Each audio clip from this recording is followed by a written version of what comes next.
বিরতিহীন রাত ৯টায় বাংলাদেশে আপনাদের সবাইকে আমন্ত্রণ জানাচ্ছি আমি ফারহানা লোপা এবং আমি অনিমেষ কর। শুরুতেই জানিয়ে দেব বার্তাকক্ষের সবশেষ। লেখক মুস্তাকের স্বাভাবিক মৃত্যু হয়েছে, তদন্ত প্রতিবেদনে তথ্য। ডিজিটাল নিরাপত্তা আইন বাতিলের দাবি বিএনপি। অনিয়মের তদন্ত প্রতিবেদন ষড়যন্ত্র দাবি করে শিক্ষামন্ত্রীকে দুষলেন কলিমুল্লাহ। বক্তব্যকে রুচি বিবর্জিত বলছে শিক্ষা মন্ত্রণালয়।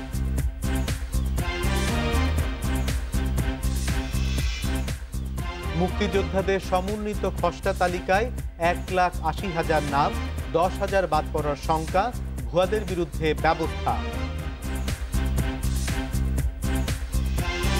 শুনছিলেন শিরোনাম, এবার বিস্তারিত। লেখক মুস্তাক আহমেদের স্বাভাবিক মৃত্যু হয়েছে বলে দাবি করেছেন স্বরাষ্ট্রমন্ত্রী আসাদুজ্জামান খান কামাল। এদিকে কারাগারে লেখক মুস্তাক আহমেদের মৃত্যুর পর বিভিন্ন সংগঠন ও নাগরিক সমাজ 26শে মার্চের মধ্যে ডিজিটাল নিরাপত্তা আইন বাতিলের যে দাবি জানিয়েছে তাতে গুরুত্ব দিতে রাজি নন তথ্যমন্ত্রী হাসান মাহমুদ। সচিবালয়ে আজ এসব কথা বলেন দুই মন্ত্রী। 25 ফেব্রুয়ারি গাজীপুরের কাশিমপুর হাই সিকিউরিটি কেন্দ্রীয় কারাগারে বন্দি অবস্থায় মারা যান লেখক মুস্তাক। এই মৃত্যু নিয়ে সারা দেশে সমালোচনার ঝড় ওঠে।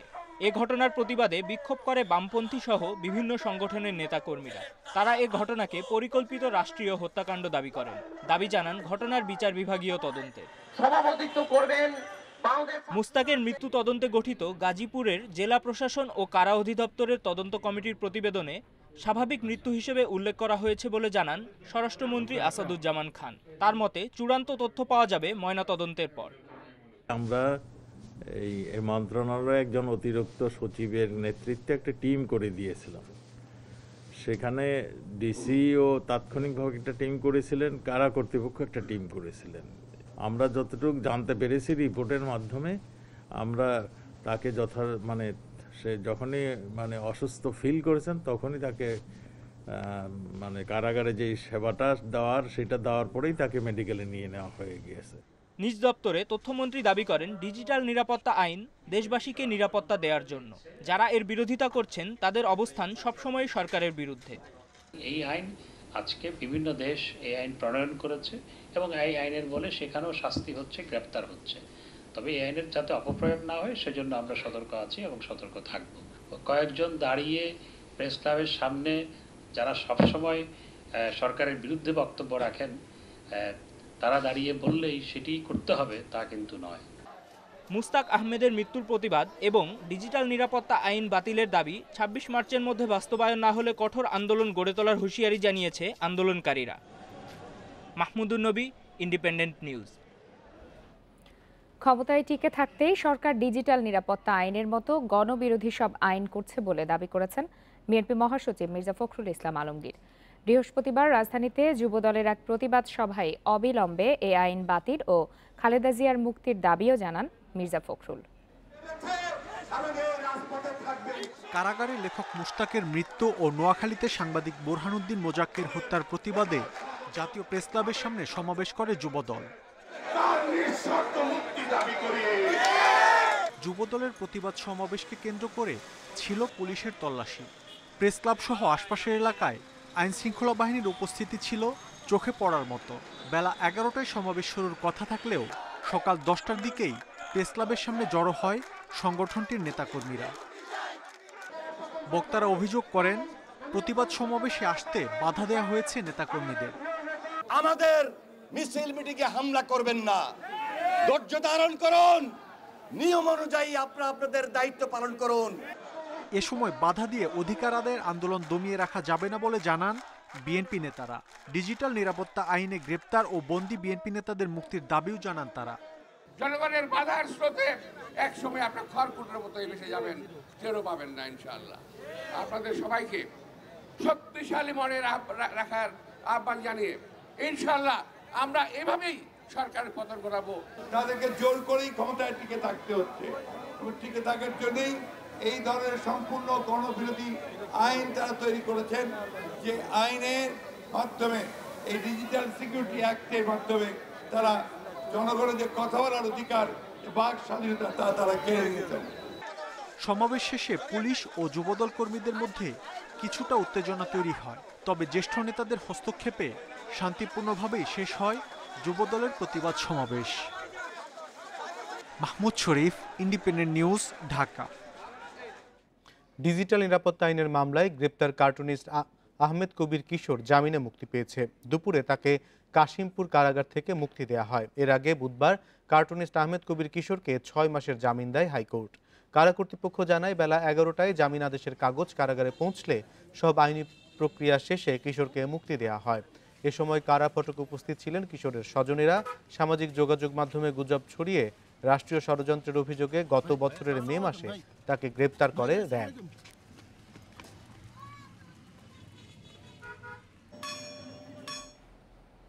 আলোচনা করে যে কোনো ইস্যুতে সমাধানে পৌঁছাতে পারে বাংলাদেশ ভারত।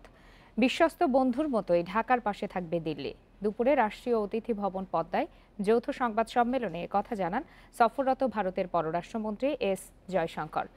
জানান সীমান্তে অপরাধ কমলেই বন্ধ হবে সীমান্ত হত্যা। পররাষ্ট্রমন্ত্রী একে আব্দুল মোমেন বলেন, ট্রানজিট আঞ্চলিক অর্থনৈতিক উন্নয়নে বিশেষ ভূমিকা রাখতে পারে। সেই দিকেই জোর দিচ্ছে বাংলাদেশ ও ভারত। একদিনের জন্য ঢাকায় এসেই পররাষ্ট্রমন্ত্রী একে আব্দুল মোমেনের সঙ্গে দ্বিপাক্ষিক বৈঠক করেন ভারতের পররাষ্ট্রমন্ত্রী এস জয়শঙ্কর। ভারতের প্রধানমন্ত্রীর আসন্ন ঢাকা সফর চূড়ান্ত করাই ছিল দুই পররাষ্ট্রমন্ত্রীর আলোচনার মূল বিষয়। পাশাপাশি দ্বিপাক্ষিক সম্পর্ক, বাণিজ্য, বিনিয়োগ, সীমান্ত হত্যা বন্ধ সহ অভিন্ন 6 নদীর পানি বন্টন ইস্যু নিয়েও কথা বলেন দুই মন্ত্রী। বৈঠক শেষে যৌথ সংবাদ সম্মেলনে অংশ নেন তারা। বাংলাদেশের স্বাধীনতার সুবর্ণ জয়ন্তী ও দুদেশের কূটনৈতিক সম্পর্কের 50 বছর পূর্তি এবার বাংলাদেশ ও ভারত যৌথভাবে উদযাপন করবে। এর মধ্য দিয়ে প্রতিবেশী দুই দেশের বন্ধুত্বপূর্ণ সম্পর্কের নতুন মাইল ফলক গড়বে। সীমান্ত হত্যা বন্ধ প্রসঙ্গে এক প্রশ্নের উত্তরে ভারতের পররাষ্ট্রমন্ত্রী এস জয়শঙ্কর বলেন, যে কোনো হত্যাকাণ্ডই দুঃখজনক। দেখা গেছে এ ধরনের হত্যাকাণ্ড ভারতের অভ্যন্তরে হয়ে থাকে। বিষয়টি নিয়ে দুপক্ষের মধ্যে আলোচনা চলছে। সীমান্তে হত্যাকাণ্ডের জন্য দায়ী অপরাধ। আমরা যদি অপরাধহীন সীমান্ত নিশ্চিত করতে পারি, তাহলে এই ধরনের মৃত্যুর ঘটনা বন্ধ করা সম্ভব হবে। সমস্যা চিহ্নিত করে এর সমাধানে দুই দেশ এক হয়েই কাজ করবে। তিস্তা সহ অভিন্ন 6 নদীর পানি বন্টন চুক্তি নিয়ে ভারত সরকারের অবস্থানের কথা তুলে ধরেন জয়শঙ্কর। ভারত বিশ্বস্ত বন্ধুর মতো বাংলাদেশের পাশে থাকতে চায়। দুদেশের সম্পর্ক এখন এমন এক উচ্চতায় পৌঁছেছে যেখানে যে কোনো ইস্যুতেই আলোচনার মধ্য দিয়ে সমাধানে আসা সম্ভব। তিস্তা চুক্তির বিষয়ে ভারত সরকারের সিদ্ধান্ত এখনও অপরিবর্তিত রয়েছে। এ নিয়ে দুদেশের মধ্যে আলোচনা চলছে। সামাজিক সংস্কৃতি সহ বিভিন্ন দিক থেকে ভারত বাংলাদেশের মধ্যে গভীর সম্পর্ক আছে। কানেক্টিভিটিকে সেই দৃষ্টিকোণ থেকেই দেখা উচিত বলেও মনে করেন ভারতের পররাষ্ট্রমন্ত্রী এস জয়শঙ্কর। বলেন, ভারতের পাশাপাশি বাংলাদেশও তাই বিশ্বাস করে। এই অঞ্চলের সামগ্রিক ভূ অর্থনীতির পরিবর্তনে বঙ্গোপসাগর কার্যকর ভূমিকা রাখতে পারে। এই প্রক্রিয়ায় জাপানকেও পাশে রাখতে চায় ঢাকা দিল্লি। Nafiza Daula, Independent news, Dhaka. পঞ্চম দফার দ্বিতীয় ধাপে ভাষান্তর গেল আরও 1759 জন রোহিঙ্গা। এ নিয়ে এই দফায় ভাষান্তর স্থানান্তরিত হল মোট 4019 রোহিঙ্গা। বৃহস্পতিবার বিকেল 4টার দিকে রোহিঙ্গাদের নিয়ে ভাষান্তরে পৌঁছায় নৌবাহিনীর 5টি জাহাজ। 83 বছর বয়সী মা মেহের খাতুনকে কোলে করে নিয়ে চলেছেন ছেলে আব্দুস সালাম। কুতুপালংয়ের 17 নম্বর ক্যাম্প থেকে আরেকটু ভালো আর স্বাচ্ছন্দ্যে থাকার আশায় ভাষান্তরের উদ্দেশ্যে রওনা দিয়েছেন। সাথে আছে পরিবারের অন্যান্য সদস্যরাও। তো খুশি লাগে, আমি নিজের খুশিতেই সেখানে যাচ্ছি, মাকেও নিয়ে যাচ্ছি। উখিয়ার রোহিঙ্গা ক্যাম্পগুলো থেকে আসা আরো অনেকেই আছেন এই যাত্রায়। সাথে আছে পরিবার পরিজন, পোষা প্রাণী আর শখের জিনিসপত্র। ভাষান্তরের আধুনিক সুযোগ সুবিধায় থাকার লোভ আর নিরাপদ জীবনের জন্যই ছুটছে তারা। এছাড়া অনেকেই আছে ক্যাম্পের বিভিন্ন অস্ত্রধারী গোষ্ঠীর অত্যাচারে অতিষ্ঠ। ডাকাতদের জন্যই চলে যাচ্ছি। ওরা মারধর করে, ক্যাম্পে ওদের বাইরে কথাও বলা যায় না, নানা রকম যন্ত্রণা দেয়, তাই চলে যাচ্ছি। ওরা আমাদের কোনো কাজ করতে গেলেই বাধা দেয়, চলাচলে বাধা দেয়, তারা যা ইচ্ছা করতে পারে, আমরা পারি না। বুধবার পর্যন্ত ভাষাঞ্চলে গেছে প্রায় 12,000-এর বেশি রোহিঙ্গা। পঞ্চম দফায় এখনো পর্যন্ত সবচেয়ে বেশি রোহিঙ্গা স্থানান্তরিত হয়েছে। ভাষাঞ্চলে রোহিঙ্গাদের জন্য এ ধরনের আবাসন ব্যবস্থার মাধ্যমে সরকার বিশ্বে বিরল দৃষ্টান্ত স্থাপন করেছে বলে মন্তব্য এই নৌ কর্মকর্তার। ওখানে পাকা ভবনে থাকছে, পানি, ইলেকট্রিসিটি সব কিছুই বিদ্যমান। সেই হিসাবে একটা সুন্দর জীবনযাপনের জন্য তাদের দেশে প্রত্যাবর্তন না করা পর্যন্ত সরকার যে ব্যবস্থা করেছে বাংলাদেশ সরকার, এটা গর্ব করার মতো একটা বিষয়। উখিয়া থেকে চট্টগ্রাম আসার সময় 5 রোহিঙ্গা অসুস্থ হয়ে পড়ায় তাদের ভাষাঞ্চলে না নিয়ে হাসপাতালে ভর্তি করা হয়েছে। অনুপম শীল, ইন্ডিপেন্ডেন্ট নিউজ, চট্টগ্রাম। অনিয়মের তদন্ত প্রতিবেদনকে ষড়যন্ত্র বলছেন রোকেয়া বিশ্ববিদ্যালয়ের উপাচার্য অধ্যাপক নাজমুল আহসান কলিমুল্লাহ। বৃহস্পতিবার এক সংবাদ সম্মেলনে তিনি দাবি করেন, শিক্ষামন্ত্রী দীপু মনি উদ্দেশ্যপ্রণোদিতভাবে ইউজিসিকে দিয়ে এই প্রতিবেদন করিয়েছেন। তবে ইউজিসি চেয়ারম্যান তা নাকচ করে জানিয়েছেন, কেবল সত্যটাই তুলে ধরেছেন তারা। বেগম রোকেয়া বিশ্ববিদ্যালয়ের অধ্যাপক নাজমুল আহসান কলিমুল্লাহ উপাচার্য হিসেবে দায়িত্ব নেয়ার পর থেকেই ক্যাম্পাসে উপস্থিত না থাকা সহ নানা বিষয়ে বিতর্কিত। এসবের প্রতিবাদে আন্দোলনও করেছেন বিশ্ববিদ্যালয়ের শিক্ষকরা। সবশেষ বিশ্ববিদ্যালয়ের বিশেষ উন্নয়ন প্রকল্পের কাজে তার অনিয়মের প্রমাণ তুলে ধরেছে বিশ্ববিদ্যালয় মঞ্জুরি কমিশন ইউজিসি। এর প্রতিবাদে সংবাদ সম্মেলন করে উপাচার্য কলিমুল্লাহ শিক্ষামন্ত্রী ও ইউজিসিকে দায়ী করেন। তার দাবি, এলাকার রাজনীতির অংশ হিসেবে ইউজিসিকে দিয়ে এই তদন্ত প্রতিবেদন করিয়েছেন শিক্ষামন্ত্রী। হাতে গোনা 20-25 জন লোক তারা এই মাননীয় মন্ত্রীর আশকারায় আশ্রয়ে প্রশ্রয়ে এই নয়েজটা কিন্তু তৈরি করেছে, এবং যেটা কোনো প্রয়োজন ছিল না। এটা একেবারেই অনাকাঙ্ক্ষিত, অনভিপ্রেত, এবং এই ধরনের অপরাজনীতি করার জায়গা শিক্ষা ক্ষেত্র, শিক্ষাঙ্গন, উচ্চশিক্ষার প্রাঙ্গণ নয়। আগের উপাচার্য নুরুন নবীকে বাঁচানোর জন্য ইউজিসির তদন্ত দল তাকে দায়ী করে প্রতিবেদন দিয়েছে বলেও দাবি কলিমুল্লাহর। সাসপেন্ডেড প্রকৌশলী জাহাঙ্গীর আলম অসংখ্যবার ইউজিসিতে তাদের সঙ্গে গিয়ে দেখা করেছেন, তারই নির্দেশনায় এরকম একটি রিপোর্ট বা তার পরামর্শে প্রভাবিত হয়ে এরকম একটি রিপোর্ট তারা হাজির করবার চেষ্টা করেছেন, যেটা আমরা প্রত্যাখ্যান করি। এটি অবাঞ্ছিত এবং এর অবশ্যই দায়িত্ব তাদেরকে নিতে হবে। কলিমুল্লাহর দাবি ভিত্তিহীন জানিয়ে বিশ্ববিদ্যালয় মঞ্জুরি কমিশন বলছে, তথ্য প্রমাণের ভিত্তিতেই প্রতিবেদন দেয়া হয়েছে। টিম যারা করছে ইনভেস্টিগেশন, যে আমরা এখানে কোনো ফিয়ার না, কোনো ফেভার না, যেটা রাইট ইনভেস্টিগেশন যা আসবে সেই ইনফরমেশনটাই মানে আমরা পেশ করব। শিক্ষামন্ত্রীকে জড়িয়ে উপাচার্যের বক্তব্যকে রুচি বিবর্জিত বলে এক সংবাদ বিজ্ঞপ্তিতে জানিয়েছে শিক্ষা মন্ত্রণালয়। এদিকে উপাচার্য কলিমুল্লাহর বিরুদ্ধে আরও বেশ কয়েকটি অভিযোগের বিষয়েও তদন্ত করছে UGC. Noore Alam, Independent news, Dhaka. Public বিশ্ববিদ্যালয়ের সাবেক বর্তমান মিলিয়ে 12 উপাচার্যের দুর্নীতির তদন্ত চলছে। এর মধ্যে বেগম রোকেয়া বিশ্ববিদ্যালয়ের উপাচার্য নাজমুল আহসান কলিমুল্লাহ সহ 3 উপাচার্যের বিরুদ্ধে তদন্ত প্রতিবেদন দিয়েছে বিশ্ববিদ্যালয় মঞ্জুরি কমিশন। তারা বলছে, এসব বিষয়ে ব্যবস্থা নেওয়া হবে। অধ্যাপক নাজমুল আহসান কলিমুল্লাহ বেগম রোকেয়া বিশ্ববিদ্যালয়ের উপাচার্যের দায়িত্ব পান 2017 সালে। তবে নিয়মিত বিশ্ববিদ্যালয়ে না আসা সহ তার বিরুদ্ধে নানা অনিয়মের অভিযোগ শিক্ষকদের।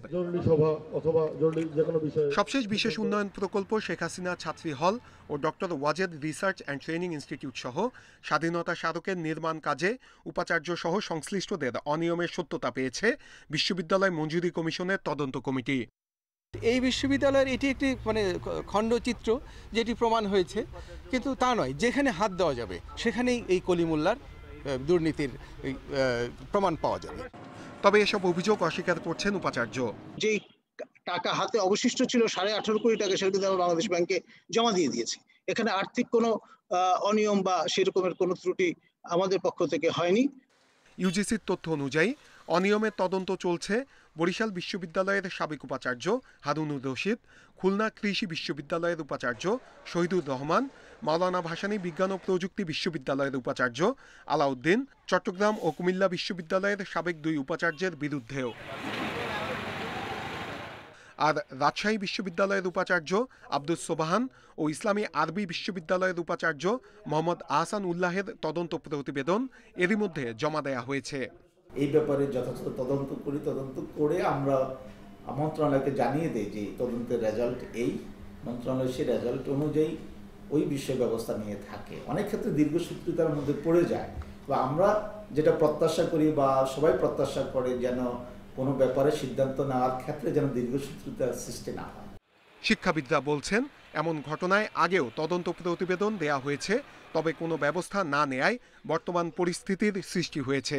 এগুলো নিয়ে অনেক তদন্ত হয়, বিশ্ববিদ্যালয় মঞ্জুরি কমিশন তদন্ত করে, শিক্ষা মন্ত্রণালয় তদন্ত করে, কিন্তু কদাচিৎ দেখা যায় যারা এই অনিয়মগুলোর সাথে জড়িত তাদের বিরুদ্ধে কোনো শাস্তিমূলক ব্যবস্থা নেওয়া হয়। উপাচার্যদের অনিয়ম শিক্ষকদের জন্য লজ্জার উল্লেখ করে অভিযুক্তদের অপসারণের পক্ষে শিক্ষাবিদেরা। নূরে আলম, ইন্ডিপেন্ডেন্ট নিউজ, ঢাকা। বনানী কবরস্থানে চিরনিদ্রায় শায়িত হলেন প্রধানমন্ত্রীর রাজনৈতিক উপদেষ্টা এইচ.টি. ইমাম। এর আগে সিরাজগঞ্জ ও ঢাকায় দুটি নামাজে জানাজা ও কেন্দ্রীয় শহীদ মিনারে সর্বস্তরের মানুষের শ্রদ্ধা নিবেদন অনুষ্ঠিত হয়। এছাড়া গার্ড অব অনার দেয়া হয় প্রয়াত এই বীর মুক্তিযোদ্ধাকে। রাতে ঢাকার সম্মিলিত সামরিক হাসপাতালে মারা যাওয়ার পর সকালে এইচ.টি. ইমামের মরদেহ হেলিকপ্টারে করে নিয়ে যাওয়া হয় জন্মস্থান সিরাজগঞ্জের উল্লাপাড়ায়। স্থানীয় সরকারি আকবর আলী কলেজ মাঠে অনুষ্ঠিত হয় তার প্রথম নামাজে জানাজা। দেয়া হয় গার্ড অব অনার। শ্রদ্ধা জানান সাধারণ মানুষ। দুপুর 12:15টায় এইচ.টি. ইমামের মরদেহ নিয়ে ঢাকার উদ্দেশ্যে রওনা দেয় হেলিকপ্টার। দুপুর 1:30টায় কেন্দ্রীয় শহীদ মিনারে পৌঁছে এইচ.টি. ইমামের কফিন। রাষ্ট্রপতি ও প্রধানমন্ত্রীর পক্ষ থেকে পুষ্পস্তবক দিয়ে শ্রদ্ধা নিবেদন করা হয়। এরপর বিভিন্ন রাজনৈতিক দল ও সামাজিক সাংস্কৃতিক সংগঠনের পক্ষ থেকে শ্রদ্ধা নিবেদন করেন বিশিষ্টজনেরা। শ্রদ্ধা জানান বিভিন্ন শ্রেণী পেশার নানা বয়সী মানুষ। দীর্ঘদিনের সহকর্মী ও শুভানুধ্যায়ীরা তুলে ধরেন বর্ণাঢ্য জীবনের অধিকারী এইচ.টি. ইমামের জীবনের নানা দিক।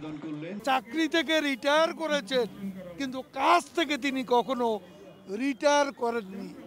এমন কর্ম পাগল মানুষ, এমন কর্মনিষ্ঠ মানুষ এইচ.টি. ইমাম সাহেব, তার মৃত্যুতে যে শূন্যতা হলো এটা সহজে পূরণ হবার নয়।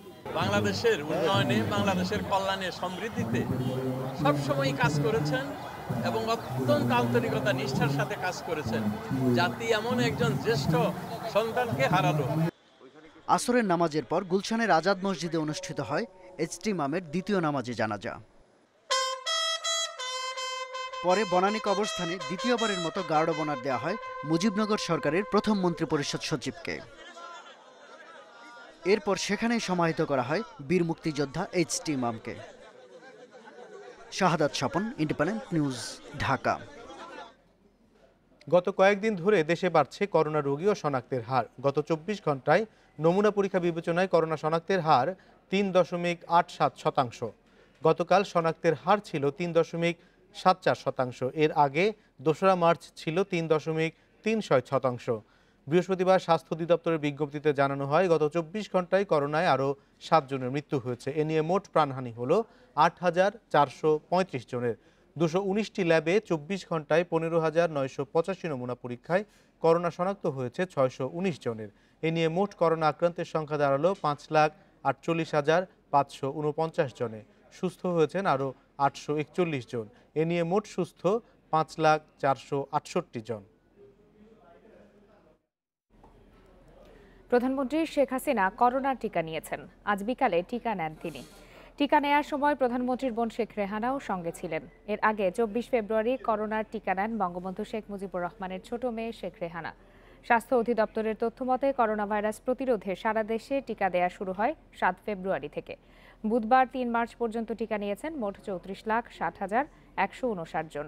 এর আগে গত 27 জানুয়ারি প্রধানমন্ত্রী শেখ হাসিনা ভার্চুয়ালি রাজধানীর কুর্মিটোলা হাসপাতালে টিকাদান কর্মসূচির উদ্বোধন করেন। ওই দিন 21 জনকে করোনা টিকা দেয়া হয়। এর পরদিন রাজধানীর 5টি হাসপাতালে 546 জনকে টিকা দেয়া হয়। রংপুরের পাশাপাশি দেশের দক্ষিণাঞ্চলে আরেকটি পরমাণু বিদ্যুৎ কেন্দ্র নির্মাণ করা হবে। প্রতিটি বিভাগীয় শহরে হবে নভ থিয়েটার। সকালে বঙ্গবন্ধু বিজ্ঞান ও প্রযুক্তি ফেলোশিপের চেক প্রদান অনুষ্ঠানে প্রধানমন্ত্রী শেখ হাসিনা এই তথ্য জানান। বলেন, বৈশ্বিক উন্নয়নের সাথে তাল মিলিয়ে চলতে বিজ্ঞান শিক্ষা ও গবেষণায় জোর দিচ্ছে সরকার। শিক্ষা ও গবেষণা খাতে গুরুত্ব বাড়াতে নানা উদ্যোগ নিচ্ছে সরকার। প্রতি বছর বাড়ানো হচ্ছে বরাদ্দ। সেই ধারাবাহিকতায় এবার 4182 জনকে প্রদান করা হলো বঙ্গবন্ধু বিজ্ঞান ও প্রযুক্তি ফেলোশিপ, এনএসটি ফেলোশিপ ও গবেষণা কাজে অনুদানের চেক। রাজধানীর ওসমানী স্মৃতি মিলনায়তনের এই আয়োজনে গণভবন থেকে ভিডিও কনফারেন্সে যুক্ত হন প্রধানমন্ত্রী শেখ হাসিনা। শিক্ষা ও বিজ্ঞান গবেষণা কাজে সরকারের নেয়া নানা পদক্ষেপের কথা তুলে ধরে গবেষকদের মানব কল্যাণে গবেষণা বাড়াতে নির্দেশনা দেন প্রধানমন্ত্রী। যে গবেষণা এবং বিজ্ঞানের প্রসার একটা দেশের উন্নয়নের জন্য একান্তভাবে অপরিহার্য। কারণ বিজ্ঞানের যুগে প্রতিনিয়ত নতুন নতুন উদ্ভাবন হচ্ছে, তার সঙ্গে সামঞ্জস্য রেখে আমাদের চলতে হবে। সে কারণে আমরা সরকার আসার পরই সেখানে বিজ্ঞান ও প্রযুক্তি বিশ্ববিদ্যালয় প্রতিষ্ঠা করবার পদক্ষেপ নিই। গবেষণার জন্য আলাদা বরাদ্দ আমরা বাজেটে রাখি। দেশের উন্নয়নে নতুন পারমাণবিক বিদ্যুৎ কেন্দ্র নির্মাণ, রপ্তানি পণ্য বাড়ানো, ডিজিটালাইজেশন সহ সংশ্লিষ্টদের নানা পরামর্শ দেন সরকার প্রধান। আমরা দক্ষিণাঞ্চলে আরেকটি পরমাণু বিদ্যুৎ কেন্দ্র নির্মাণের চিন্তাভাবনা আছে। তবে সেখানে আমরা জায়গা খুঁজছি। ওই অঞ্চলটা আমরা আরও উন্নত করতে চাই। আমাদের রপ্তানি খাতে আমরা শুধু একটা বা দুটোর উপরে নির্ভরশীল না, আমরা বহুমুখী পণ্য উৎপাদন করে রপ্তানি করতে পারি। তার মধ্যে যেমন ডিজিটাল ডিভাইসগুলি, অর্থাৎ এখন আমরা যেহেতু ডিজিটাল বাংলাদেশ, কাজে এই ক্ষেত্রে যা যা প্রয়োজন আমরা কিন্তু সেগুলি করতে সক্ষম। উন্নয়নশীল দেশে উত্তরণের কথা তুলে প্রধানমন্ত্রী বলেন, উন্নয়নের পথে বাংলাদেশকে আর কেউ কখনো আটকাতে পারবে না। বাংলাদেশ যে এগিয়ে যাচ্ছে, এই অগ্রযাত্রা কেউ থামাতে পারবে না। আর করোনা ভাইরাস যখন পারে নাই, তখন আর কেউ পারবে না, এটাই আমার বিশ্বাস। শিক্ষকদের অগ্রাধিকার ভিত্তিতে করোনার টিকা দেয়া হলেই মার্চের শেষ নাগাদ শিক্ষা প্রতিষ্ঠান খুলে দেয়া হবে বলেও অনুষ্ঠানে জানিয়েছেন প্রধানমন্ত্রী। সকল শিক্ষা প্রতিষ্ঠান খুলে দিতে সক্ষম হব। Zahidul Bashar, independent news, Dhaka. মুক্তিযোদ্ধাদের সমন্বিত খসড়া তালিকার প্রকাশ করেছে মন্ত্রণালয়। এতে আছে প্রায় 1,80,000 নাম। যাচাই বাছাই শেষে কমপক্ষে 10,000 নাম বাদ পড়বে বলে শঙ্কা মুক্তিযুদ্ধ মন্ত্রীর। এছাড়া আগে যারা মিথ্যা তথ্যের সনদ নিয়ে সুবিধা ভোগ করেছেন তাদের বিরুদ্ধে ব্যবস্থা হচ্ছে। স্বাধীনতার সুবর্ণ জয়ন্তীতে 26শে মার্চ বীর মুক্তিযোদ্ধাদের পূর্ণাঙ্গ ও চূড়ান্ত তালিকা প্রকাশের লক্ষ্যে সমন্বিত তালিকার খসড়া প্রকাশ করল মুক্তিযুদ্ধ মন্ত্রণালয়। আর এ তথ্য জানানো হয়েছে এক বিজ্ঞপ্তিতে। মন্ত্রণালয়ের ঠিক করা 33 ধরনের প্রমাণকের মধ্যে যে কোনো একটিতে নাম থাকলেই সমন্বিত তালিকায় তথ্য নেওয়া হচ্ছে। এ কাজ চলমান থাকবে জানিয়ে মন্ত্রী বলেছেন, খসড়া তালিকায় প্রায় 1,80,000 মুক্তিযোদ্ধার নাম এসেছে। 1,80,000 মুক্তিযোদ্ধার খসড়া তালিকা প্রকাশ হয়েছে। কোনো আপত্তি যদি থাকে সেটা আপত্তি তারা দিতে পারবে। আর যদি কোনো ভুল নামের, বাবার নাম, মায়ের নাম বা জন্ম তারিখ কোনো কিছু যদি ভুল থাকে সেগুলো সংশোধন করতে পারবে। এ তালিকার 33,000 জনের তথ্য যাচাই বাছাই চলছে। এতে 10 থেকে 20,000 নাম বাদ পড়তে পারে বলেও জানান মন্ত্রী। এছাড়া রয়েছে 15,000-এর বেশি নাম বাতিলের সুপারিশ। 15 মার্চ পর্যন্ত এ সংক্রান্ত সুপারিশ, আপত্তি বা সংশোধনের আবেদন নেবে মন্ত্রণালয়। তদন্তের মাধ্যমে যেটা ফলাফল এসছে সেটা কম্পাইল করে অনুমোদনের পর হয়তো আরও কমবে, হয়তো 10-15,000 বা 20,000 কমে যেতে পারে। আগে যারা মিথ্যা তথ্যে মুক্তিযোদ্ধার সনদ নিয়ে রাষ্ট্রীয় সুযোগ সুবিধা নিয়েছে তাদের বিরুদ্ধে ব্যবস্থা নেওয়া হবে বলে জানান মন্ত্রী। Hasib Mahmud Shah, independent news, Dhaka. রাত 9টায় বাংলাদেশে এবারে খেলার খবর, আর শুরুতেই জানাবো শিরোনাম। কোয়ারেন্টিন পর্বে প্রথম মাঠের অনুশীলন টাইগারদের। প্রাপ্তির খাতায় কিছু যোগ করেই ফিরতে চান সাইফুদ্দিন।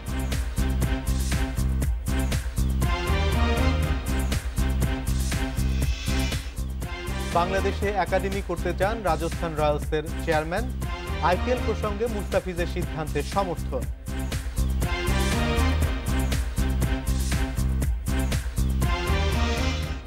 নিউজিল্যান্ডের বিপক্ষে প্রাপ্তির খাতায় একরাশ হতাশা। যে কোনো ফরম্যাটে কখনোই জয় না পাওয়া বাংলাদেশ এবার অতীত বদলাতে চায়। কোয়ারেন্টিন পর্বে আজ প্রথম মাঠে অনুশীলন করেছে টিম টাইগার্স। প্রথম দিন 7টি গ্রুপে ভাগ হয়ে ঝালিয়ে নিয়েছে ব্যাটিং ও বোলিং। তবে কন্ডিশনের সাথে মানিয়ে নিতে ফিল্ডিং ও ক্যাচিংয়ে গুরুত্ব ছিল বেশি। মুক্তির প্রহর গুনছিল ওরা, ঘড়ির কাঁটায় সময় যেন থমকে ছিল। চার দেয়ালে ভাবনার জগতে ছিল সীমিত, কিন্তু পেশাদারিত্বের যুগে অজুহাতের সুযোগ নেই। ঘরবন্দি অবস্থায়ও শরীর মন চাঙা রাখতে হয়েছে ক্রিকেটারদের। 7 দিন হোম কোয়ারেন্টিনের পর বেরিয়ে এসে মুক্তির স্বাদ, পরিচিত পরিবেশ পেয়ে ক্রিকেটারদের উচ্ছ্বাস দেখা গেছে। নিউজিল্যান্ডের দুর্বোধ্য কন্ডিশনে খাপ খাওয়ানোর নানা ঝক্কি ঝামেলা সামনে নিচ্ছে ক্রিকেটাররা। ব্যাট বল হাতে পেয়ে তাতে শান দিয়েছে টিম বাংলাদেশ। আজকে প্র্যাকটিসে সবার আগে আমরা ফিল্ডিংটা নিয়ে বেশি কাজ করেছি, শর্ট ক্যাচ এবং হাই ক্যাচ নিয়ে, কারণ এখানে একটা ওয়েদার এবং বাতাসের একটা ব্যাপার থাকে, তো এটা মানিয়ে নেওয়ার জন্যই ক্যাচিং করা। এরপর আমরা ছোট ছোট সেশনে ব্যাটিং এবং বোলিং করি। নিজেদের কন্ডিশনে নিউজিল্যান্ড শক্ত প্রতিপক্ষ। ওখানে কখনো ম্যাচ জেতা হয়নি বাংলাদেশের। দেশ ছাড়ার আগে ওয়ানডে অধিনায়ক তামিম প্রাপ্তির খাতায় কিছু যোগ করে দেশে ফেরার কথা বলেছিলেন। অধিনায়কের কথায় এবার সুর মেলালেন পেসার সাইফুদ্দিনও। ওয়ানডেতে আমরা আলহামদুলিল্লাহ অনেক ভালো টিম, তো আমরা যদি আমাদের সবার ভালো খেলতে পারি, দিনটা যদি আমাদের হয়, অবশ্যই আমাদের পক্ষে রেজাল্ট কথা বলবে। এর পাশাপাশি টি20ও আছে, যেহেতু এর আগে আমাদের প্রাপ্তির খাতা একদমই শূন্য, তো আমাদের চেষ্টা থাকবে এই সিরিজ থেকে কিছু নিয়ে যেতে, যেন দেশে যেতে পারি। ক্রাইস্ট চার্চে চলবে আরও 5 দিন অনুশীলন। কুইন্সটাউনে হবে সিরিজের মূল প্রস্তুতি। Saiful Majumdar, independent news. ভারতের উত্তর পূর্বাঞ্চলীয় রাজ্যগুলির সাথে বাংলাদেশের জেলাগুলোর ক্রিকেটীয় কার্যক্রম বৃদ্ধির লক্ষ্যে সফরে এসেছেন আইপিএলের দল রাজস্থান রয়্যালসের কর্মকর্তারা। ফ্র্যাঞ্চাইজিটির চেয়ারম্যান বার ঠাকুর বলেছেন, বাংলাদেশে একাডেমি করার ভাবনা আছে তাদের। আইপিএলের চেয়ে মুস্তাফিজের জাতীয় দলকে প্রাধান্য দেওয়ার সিদ্ধান্তকে সমর্থন জানিয়েছেন বার ঠাকুর। মিরপুর হোম অফ ক্রিকেটে আইপিএলের দল রাজস্থান রয়্যালসের প্রতিনিধি দল। বিসিবি কর্মকর্তা প্রধান কিউরেটরকে সাথে নিয়ে সব ঘুরে দেখলেন। কেন এখানে আসা তার কারণ জানালেন গণমাধ্যমকে। কিভাবে বাংলাদেশের জেলা ও উত্তর পূর্বাঞ্চলীয় রাজ্যগুলোর মধ্যে সমন্বয় করা এবং এক্সচেঞ্জ প্রোগ্রামগুলো করতে পারি সেটা দেখতে এসেছি, যাতে আমরা বাংলাদেশ ও ভারতের অঞ্চলগুলো নিয়ে যৌথভাবে উন্নতি করতে পারি। এবার রাজস্থান রয়্যালসকে নিয়ে আগ্রহ বেশি, কারণ মুস্তাফিজকে কিনেছে তারা, কিন্তু আইপিএল নয়, জাতীয় দলই আগে ফিজের কাছে। টাইগার তারকার সিদ্ধান্তকে সম্মান জানিয়েছেন ফ্র্যাঞ্চাইজিটির চেয়ারম্যান। এবার নিলামে আমরা মুস্তাফিজের জন্য বিড করেছি, তাকে দলেও নিয়েছি। আশা করি সে আমাদের হয়ে খেলবে, যদিও তার দেশের দায়িত্ব আগে। এরপর রাজস্থান রয়্যালস। বাংলাদেশের ফ্যান বেস কাজে লাগাতে চায় রাজস্থান রয়্যালস। প্রতিভা খুঁজে তাদের ভবিষ্যতের পথ দেখাতে এখানে রয়্যাল একাডেমির ভাবনাও আছে কর্তাদের। এদেশে ক্রিকেট আবেগের জায়গা, অনেক প্রতিভা আছে এখানে। তাদের খুঁজে নিতে পর্যাপ্ত প্ল্যাটফর্মের অভাব দেখেছি। এখানে রয়্যাল একাডেমি করলে ভালো ক্রিকেটার তুলে আনা সম্ভব। বাংলাদেশ ক্রিকেটের সাথে রঞ্জিত বার-ঠাকুরের সম্পর্ক পুরনো। 1988 এশিয়া কাপ আয়োজনে সমর্থন জুগিয়েছিলেন বার-ঠাকুর। স্পন্সরও হয়েছিল তার company. Zahirul Islam, Independent news, Dhaka. Bharat legends Bangladesh legends ম্যাচের মধ্য দিয়ে কাল মাঠে গড়াচ্ছে রোড সেফটি ওয়ার্ল্ড সিরিজ। কিংবদন্তিদের অংশগ্রহণে আকর্ষণীয় লড়াই শুরু হবে সন্ধ্যা 7:30টায়। রফিক রাজ্জাকরা আবারও 22 গজে হাত ঘোরাবেন। বাশার, বেলিম, ওপিদেরও ব্যাট হাতে দেখার অপেক্ষা শেষ হবে। টাইগার লেজেন্ডসদের ওপেনিং স্লটেই আছে 5 ব্যাটসম্যান। উইকেট কিপিং করবেন খালেদ মাসুদ পাইলট। পেস ডিপার্টমেন্টে মোহাম্মদ শরীফের সঙ্গী আলমগীর কবির, অলরাউন্ডার সুজন ও রফিক। আর ভারতের বড় আকর্ষণ সচিন সেবাগ। ইতিহাস সেরা জুটিকে আবারও একসঙ্গে দেখা যাবে ওপেন করতে। মিডল অর্ডারে ক্লাসিক যুবরাজ কাইফ আছেন। জহির, ইরফান, মুনাফকে নিয়ে তৈরি পেস অ্যাটাক।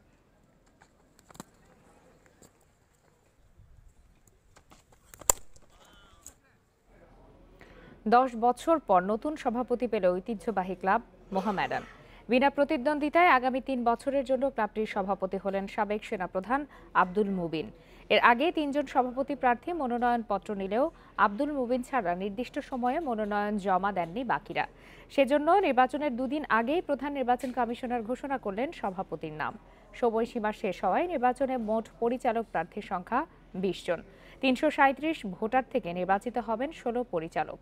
আগামী ৬ মার্চ ক্লাবটির বার্ষিক সাধারণ সভার পরই অনুষ্ঠিত হবে মূল নির্বাচন।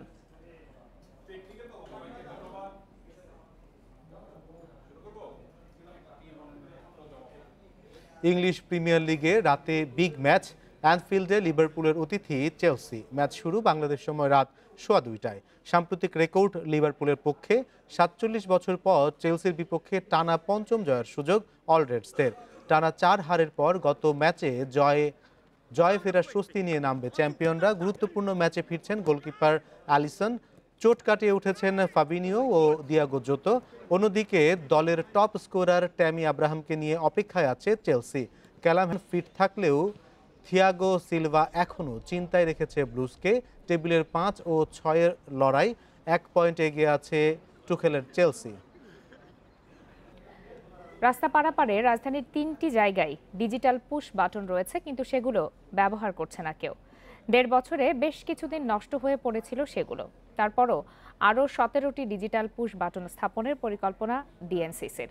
নগর পরিকল্পনাবিদরা বলছেন, ব্যবহার নিশ্চিত করতে ব্যাপক প্রচার না করলে ব্যর্থ হতে পারে এ প্রকল্প। ডিজিটাল পুশ বাটন চাপতে পারেন যে কোনো পথচারী। চাপলে 30 সেকেন্ডের মধ্যে সিগন্যালে জ্বলবে লাল বাতি, থেমে যাবে যানবাহন। এই সময়ের মধ্যে নিরাপদে রাস্তা পার হওয়া যাবে, ফলে কমবে দুর্ঘটনার সংখ্যা।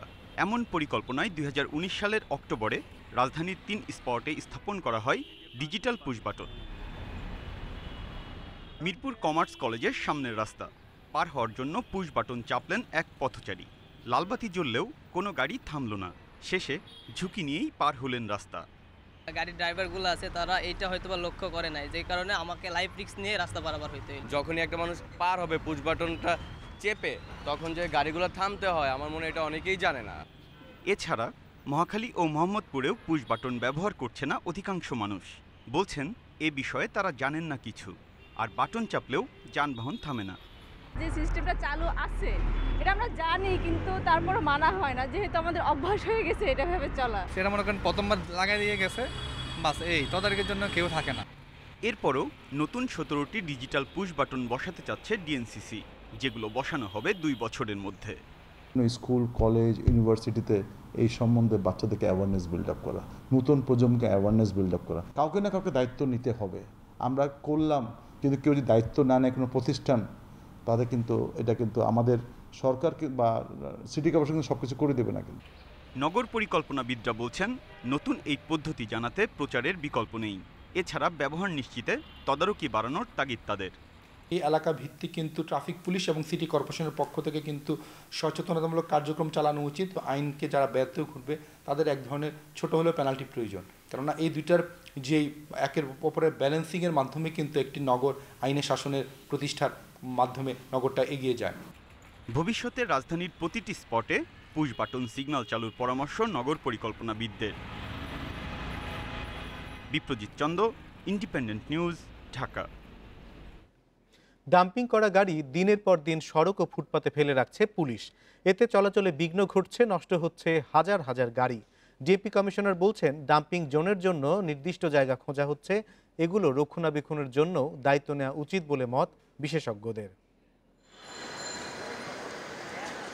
রাজধানীর বনানী থানার পাশের সড়কের চিত্র এটি। নানা কারণে জব্দ করা এসব গাড়ি ফুটপাত ও রাস্তা দখল করে রেখেছে খোদ পুলিশই। বছরের পর বছর পরে থেকে ব্যবহারের অনুপযোগী হয়ে পড়েছে এসব যান। চুরি হচ্ছে অনেক দামি যন্ত্রাংশ। জব্দ করা এসব গাড়ি রাখার জন্য ঢাকা মহানগর পুলিশের নির্দিষ্ট কোনো ডাম্পিং জোন নেই। ডাম্পিং করা এই গাড়িগুলো বছরের পর বছর সড়কে পড়ে থাকায় একদিক থেকে বিঘ্ন করছে যান চলাচলে, অন্যদিকে মামলার দীর্ঘসূত্রিতার কারণে সচল থাকা অবস্থায় নিলামে তোলা যাচ্ছে না গাড়িগুলো। এতে রাষ্ট্র বঞ্চিত হচ্ছে রাজস্ব থেকে। ডিএমপিতে থানা রয়েছে 50টি, প্রতিটি থানায় পড়ে রয়েছে অসংখ্য গাড়ি। এর মোট সংখ্যা কত জানা নেই পুলিশেরও। কমিশনার বলছেন ডাম্পিংয়ের জন্য নির্দিষ্ট জায়গা পেতে সিটি কর্পোরেশনের সঙ্গে আলোচনা চলছে। তো ওনারা সিদ্ধান্ত নিয়েছেন যে রাজুক থেকে আমাদের পূর্বাচলে এই ডাম্পিংয়ের জন্য জমি চাওয়া হবে। ওখানে যদি জমি পাওয়া যায় তাহলে আমরা আমাদের এই থানার সামনে যে জঞ্জাল সেগুলো আসলে আমরা ওখানে শিফট করতে পারবো। পরিবহন বিশেষজ্ঞরা বলছেন শুধু জায়গা খুঁজলেই সমস্যার সমাধান হবে না। এসব গাড়ি যথাসময়ে নিলামে তোলা, রক্ষণাবেক্ষণ করার জন্য আলাদা প্রতিষ্ঠান তৈরির তাগিদ তাদের। এই জিনিসগুলিকে সেই ডাম্পিং ইয়ার্ড পরিকল্পিতভাবে শহরের কোনো একটা নির্দিষ্ট জায়গায়, এটা একটা পাবলিক প্রাইভেট পার্টনারশিপের অর্থাৎ সার্ভিস দেয় একজন, যে আমি গাড়িটা নিয়ে যাব, নিয়ে এটার জন্য কিছু সার্ভিস চার্জ তোমাকে দিতে হবে। মামলার দীর্ঘসূত্রিতার কারণে গাড়ি জব্দ না করে জরিমানা করে ছেড়ে দেওয়ার পরামর্শ দেন বিশেষজ্ঞরা। Khaled Raihan, Independent news, Dhaka. ইয়াবার পর এবার মিয়ানমার হয়ে দেশে ঢুকছে প্রাণঘাতী মাদক আইস। টেকনাফ থেকে প্রায় 2 কেজির চালান সহ দুজনকে আটক করেছে মাদকদ্রব্য নিয়ন্ত্রণ অধিদপ্তর। এর আনুমানিক বাজার মূল্য 10 কোটি টাকার বেশি। দেখতে হেরোইনের মতো, ক্ষতি ইয়াবার চেয়ে 100 গুণ বেশি। নাম ক্রিস্টাল ম্যাথামফেটামিন, পরিচিত আইস নামে। পশ্চিমা বিশ্বসহ থাইল্যান্ড, সিঙ্গাপুরের পর বাংলাদেশেও এটি ছড়িয়ে দেওয়ার চেষ্টা করছে একটি চক্র। বুধবার টেকনাফ থেকে এই চক্রের 2 সদস্যকে গ্রেপ্তার করে মাদকদ্রব্য নিয়ন্ত্রণ অধিদপ্তর। জব্দ হয় প্রায় 2 কেজির চালান। অধিদপ্তর মহাপরিচালক বলছেন, এ পর্যন্ত পাওয়া সবচেয়ে বড় চালান এটি। সবচেয়ে বড় আমাদের চালান সেটা আটক করা হয়েছে। এর পূর্বে এত পরিমাণে, উল্লেখযোগ্য পরিমাণে আটক করা হয়নি। এটা ক্রিস্টাল ফর্মে থাকে। আপনাদেরকে আমরা নমুনাটা দেখাচ্ছি, এই যে নমুনাটা দেখেন, অল্প পরিমাণ। পূর্ব এশিয়ার নানা দেশ থেকে মিয়ানমার হয়ে এ মাদক দেশে আসছে বলেও জানিয়েছেন তিনি। তার প্রাথমিক যে তদন্ত পেয়েছে, এটা মিয়ানমার থেকে থাইল্যান্ড হয়ে মিয়ানমার হয়ে এটা বাংলাদেশে ঢুকেছে। এখন কোথায় যাচ্ছে এটা এখনো তদন্ত বেরিয়ে আসেনি।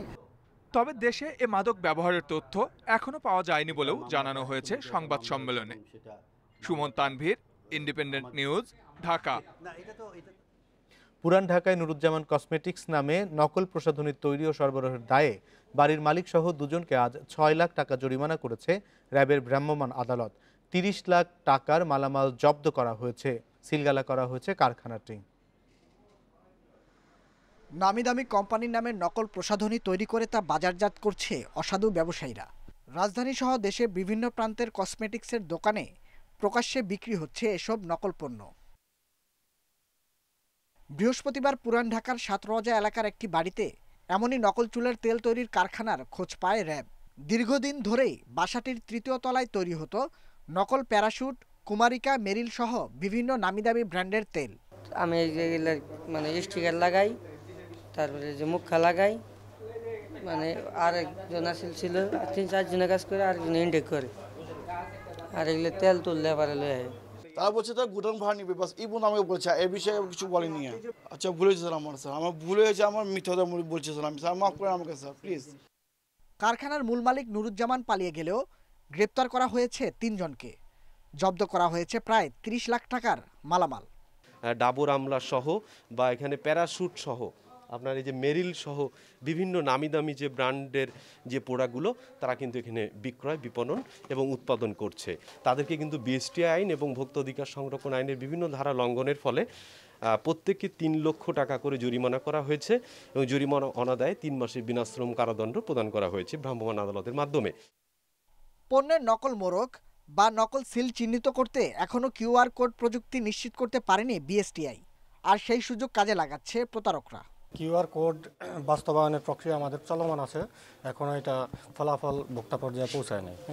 আর আমাদের যে লোগোটার 2টা কালার থাকবে, একটা হচ্ছে ভিতরে পার্পল কালার এর শেড থাকবে আর বাইরে কালো কালার থাকবে। নকল প্রসাধনীর দৌরাত্ম্য বন্ধে নিয়মিত অভিযান চালানোর কথা জানিয়েছে RAB. Nahid Kamal, independent news, Dhaka. প্রতারণা বন্ধে বিয়ে ও তালাকের নিবন্ধন ডিজিটাল করার নির্দেশনা চেয়ে হাইকোর্টে রিট করেছেন ক্রিকেটার নাসিরের স্ত্রী তামিমার সাবেক স্বামী Rakib Hasan. Aid for man ও 3 ব্যক্তির পক্ষে রিটটি দায়ের করা হয়েছে। রিটে আইন সচিব, তথ্য ও প্রযুক্তি সচিব এবং ধর্ম সচিবকে বিবাদী করা হয়েছে। এ বিষয়ে পদক্ষেপ চেয়ে 22 ফেব্রুয়ারি সংশ্লিষ্টদের আইনি নোটিশ পাঠানো হয়েছিল, তবে এর জবাব না পাওয়ায় করা হয়েছে এই রিট। এতে বলা হয়েছে, বিবাহ ও তালাক রেজিস্ট্রেশনের আইনগত বিধান থাকলেও তা ডিজিটালাইজড না হওয়ায় প্রতারণার শিকার হচ্ছেন অনেকে। এতে বিয়ে গোপন রেখে ডিভোর্স না দিয়েই অনেক বিয়ের ঘটনা ঘটছে।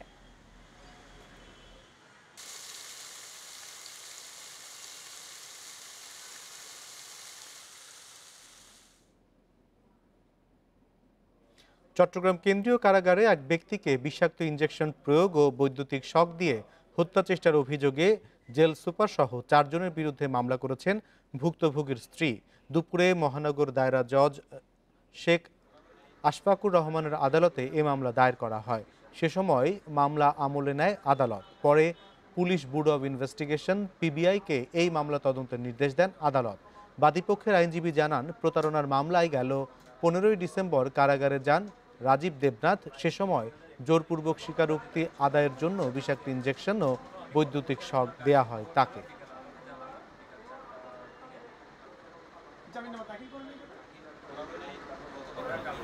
আজকে আমরা একটি অতিরিক্ত পিটিশন দিয়েছি। সেই পিটিশনটি হচ্ছে অত্র নির্যাতন এবং হেফাজতে মৃত্যু আইন নিবারণ আইন 2013 এর 11 ধারা মোতাবেক যে নিরাপত্তা বিধান। 100 বা 200 নয়, এক সপ্তাহে 17,000 বার ভূমিকম্প হয়েছে আইসল্যান্ডে। তবে এসব ভূমিকম্প তেমন শক্তিশালী না হওয়ায় ক্ষয়ক্ষতি খুব একটা হয়নি। তবে বড় দুশ্চিন্তা জেগে উঠেছে মাউন্ট কেইলি আগ্নেয়গিরি।